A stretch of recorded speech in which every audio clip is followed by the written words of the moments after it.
बिस्मिल्लाहिर्रहमानिर्रहीम। अस्सलाम वालेकुम viewers, welcome to my channel easy food cooking secret. तो कैसे हैं आप सब? उम्मीद करती हूँ सब खैरियत से होंगे। आज मैं रमज़ान स्पेशल में आप लोगों के लिए लेकर आई हूँ क्रिस्पी और बिल्कुल खस्ता आलू के समोसे बेकरी स्टाइल में। और ये हम बनाएंगे आज आटे से।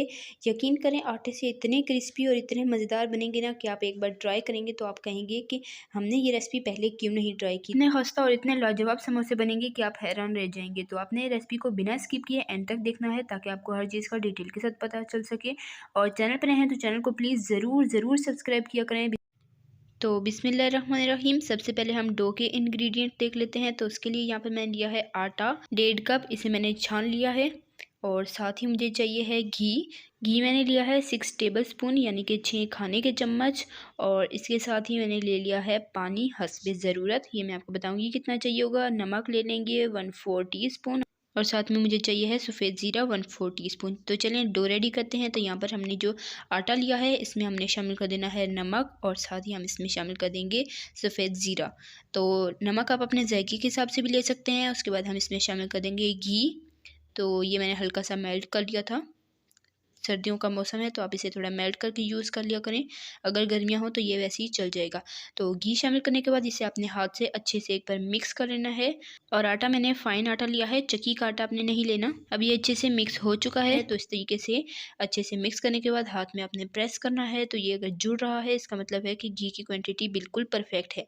अगर तो ये नहीं जुड़ रहा तो आप 1 आध टेबल स्पून और घी डाल सकते हैं। मेरा बिल्कुल परफेक्ट है। अब मैं इसे हल्का हल्का पानी डालकर अच्छे से गूँध लूँगी। तो डो हमने थोड़ी सी सख्त रखनी है, बहुत ज़्यादा नरम नहीं रखेंगे वरना हमारे समोसे अच्छे और क्रिस्पी नहीं बनेंगे। तो डो हमारी रेडी हो चुकी है। अब इसे रेस्ट देंगे 20 से 25 मिनट के लिए। तब तक हम इसकी फिलिंग रेडी कर लेते हैं। तो फिलिंग के इंग्रेडिएंट देख लेते हैं।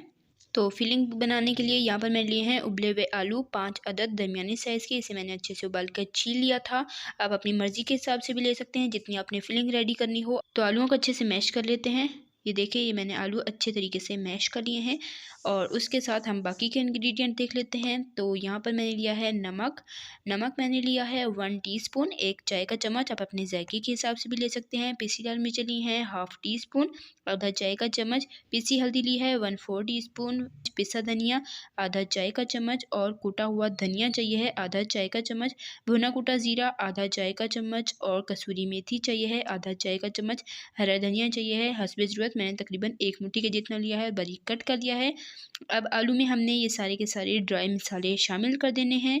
नमक मिर्च आप अपने जायके के हिसाब से कम या ज़्यादा कर सकते हैं। ज़्यादा तीखा पसंद है तो आप ज़्यादा भी शामिल कर सकते हैं। तो बारी बारी करके इसमें सारे मसाले शामिल कर देंगे। नमक, मिर्च, धनिया, हल्दी और कूटा धनिया भी मैं थोड़ा सा शामिल करी हूँ, इससे बहुत अच्छा जायका आता है। साथ ही भुना कूटा ज़ीरा शामिल करेंगे बिल्कुल फ्रेश।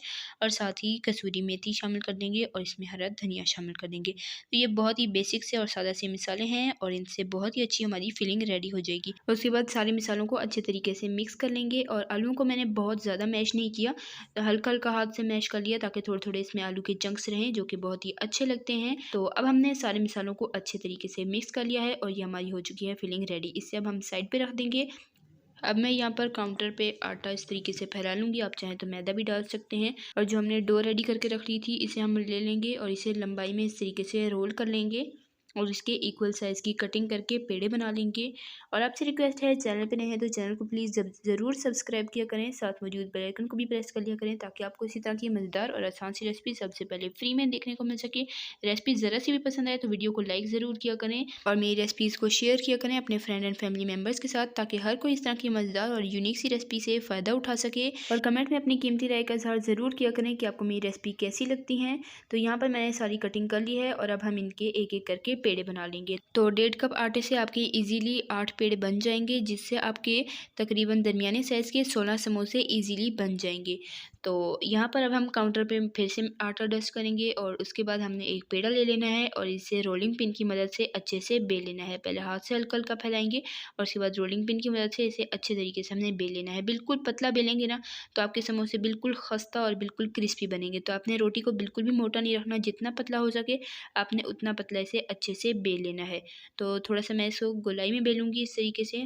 और ये हमारी रोटी बेली जा चुकी है बिल्कुल पतली। तो अब एक नाइफ़ से इस तरीके से दरमियान से इसकी हमने कटिंग कर लेनी है और उसके बाद मैं आपको बताती हूँ कि इसकी हमने शेप कैसे बनानी है। तो एक पट्टी लेंगे इस तरीके से और इसको हमने इस तरह से फोल्ड करना है और इस पर लगा लेना है सादा पानी। तो सही से करके आपने इस तरह से पानी लगा लेना है और उसके बाद दूसरी साइड इसके ऊपर फोल्ड करके इसे हाथ की मदद से प्रेस कर लेना है अच्छे तरीके से, ताकि ये जब फ्राई हो तो ये बिल्कुल भी ना खुलें। और उसके बाद हमने इस तरीके से हाथ पे ले लेना है और इसकी एक पॉकेट इस तरह से बना के और अपनी मर्ज़ी के हिसाब से इसमें अपने फिलिंग भर लेनी है। तो मैं थोड़ी ज़्यादा भरूंगी क्योंकि हमें ज़्यादा पसंद है, तो आप अपनी मर्ज़ी के हिसाब से फिलिंग भर सकते हैं। फिर यहाँ पर सादा पानी लगाएंगे साइडों पे, किनारों पे, और उसके बाद इस तरीके से हमने लेकर सारे समोसे को अच्छे से फोल्ड कर लेना है। और ये माशाल्लाह से बिल्कुल परफेक्ट हमारे समोसे की शेप बनकर रेडी हो चुकी है।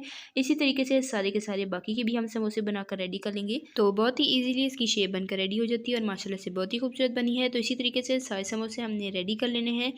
तो यहाँ पर मैंने एक कढ़ाई ली है और इसमें अच्छा खासा ऑयल ले लिया है। इसे मैंने अच्छे से गर्म कर लिया है। अब इसमें हल्का सा इस तरीके से आटा डाल के चेक कर लें। जैसे ये ऊपर आ जाए इसका मतलब है कि ऑयल अच्छे से गर्म हो चुका है। अब हम इसमें एक एक करके सारे समोसे शामिल करेंगे और समोसे शामिल करने के बाद अपने फ्लेम को बिल्कुल मीडियम टू लो कर देना है, बिल्कुल भी हाई नहीं रहने देना, वरना आपके समोसे बाहर से पक जाएंगे, अंदर से कच्चे रह जाएंगे और बिल्कुल भी क्रिस्पी नहीं होंगे। तो मीडियम टू लो फ्लेम पर आपने इसे अच्छे से फ्राई करना है 5 से 7 मिनट के लिए। तो तकरीबन 3 से 4 मिनट हो चुके हैं इसे पकते हुए एक साइड से। अब मैं इसकी साइड चेंज करूँगी। तो ये देखिए माशाल्लाह से बहुत ही अच्छे से समोसे हमारे रेडी हुए हैं। चैनल पर नए हैं तो चैनल को प्लीज़ ज़रूर सब्सक्राइब किया करें, साथ मौजूद बेल आइकन को भी प्रेस कर लिया करें ताकि आपको इसी तरह की मज़ेदार और आसान सी रेसिपी सबसे पहले फ्री में देखने को मिल सके। और रेसिपी को आपने एंड तक देखना है। एंड पे मैं आपको चेक कराऊंगी कि ये कितने खस्ता और कितने क्रिस्पी बने हैं। मैं आपको तोड़कर भी चेक कराऊंगी। तो ये देखें बहुत ही खूबसूरत माशाल्लाह से इस पर कलर आ चुका है। अब इसकी मैंने साइड चेंज कर ली है और दूसरी साइड पर भी इसे तकरीबन 3 से 4 मिनट के लिए मीडियम टू लो फ्लेम पर अच्छे से फ्राई करेंगे जब तक इसका खूबसूरत गोल्डन ब्राउन कलर नहीं आ जाता आपकी मर्ज़ी के मुताबिक। तो माशाल्लाह अल्हम्दुलिल्लाह से हमारे समोसे बहुत ही खूबसूरत से गोल्डन ब्राउन कलर के हो चुके हैं और बहुत ही क्रिस्पी बनकर रेडी हुए हैं। चलिए अब इसे निकाल लेते हैं और इसी तरीके से सारे के सारे समोसों को हमने फ्राई कर लेना है और आपको दिखाते हैं इसकी फ़ाइनल लुक। तो फाइनल लुक को आपने बिल्कुल भी मिस नहीं करना। तो माशाल्लाह अल्हम्दुलिल्लाह से हमारे मज़ेदार से क्रिस्पी से आलू के समोसे बेकरी स्टाइल में बनकर रेडी हो चुके हैं। तो देखा आपने कितनी आसान और झटपट बन जाने वाली है ये रेसिपी। तो आपने रेसिपी को ट्राई ज़रूर करना है। कमेंट में अपना फीडबैक ज़रूर देना है कि आपको मेरी रेसिपी कैसी लगी है। और आटे से हमने ये बनाए हैं माशाल्लाह से बहुत ही क्रिस्पी बनकर तैयार हुए हैं। तो ये देखें मैं आपको ये तोड़कर चेक कराती हूँ कितने खस्ता और कितने क्रिस्पी बनकर रेडी हुए हैं और फिलिंग भी माशाल्लाह से बहुत ही टेस्टी बनकर रेडी हुई है। आप इसे अपनी मर्ज़ी की चटनी केचप के साथ इसे सर्व कर सकते हैं और इंजॉय कर सकते हैं इफ्तारी में। और चैनल पे नए हैं तो चैनल को प्लीज़ ज़रूर सब्सक्राइब कीजिएगा टेस्टी यमी रेसिपीज़ के लिए, सिंपल रेसिपीज़ के लिए, इफ्तार रेसिपीज़ के लिए, रमज़ान स्पेशल रेसिपीज़ के लिए, ईद स्पेशल रेसिपीज़ के लिए, बकरा ईद स्पेशल रेसिपीज़ के लिए, बीफ रेसिपीज़ के लिए मेरे चैनल के वीडियो सेक्शन में जाएँ। आपको हर तरह की मज़ेदार और आसान सी रेसिपीज़ मिल जाएंगी, ज़रूर देखिएगा। तो इंशाल्लाह फिर मिलेंगे नेक्स्ट मज़ेदार और टेस्टी रेसिपी के साथ। तब तक के लिए इजाज़त चाहूँगी। इंशाल्लाह फिर मिलेंगे नेक्स्ट रेसिपी में। तब तक के लिए अल्लाह हाफ़िज़। अपना रखिएगा बहुत सारा ख्याल, दुआ में याद रखिएगा। अल्लाह हाफ़िज़।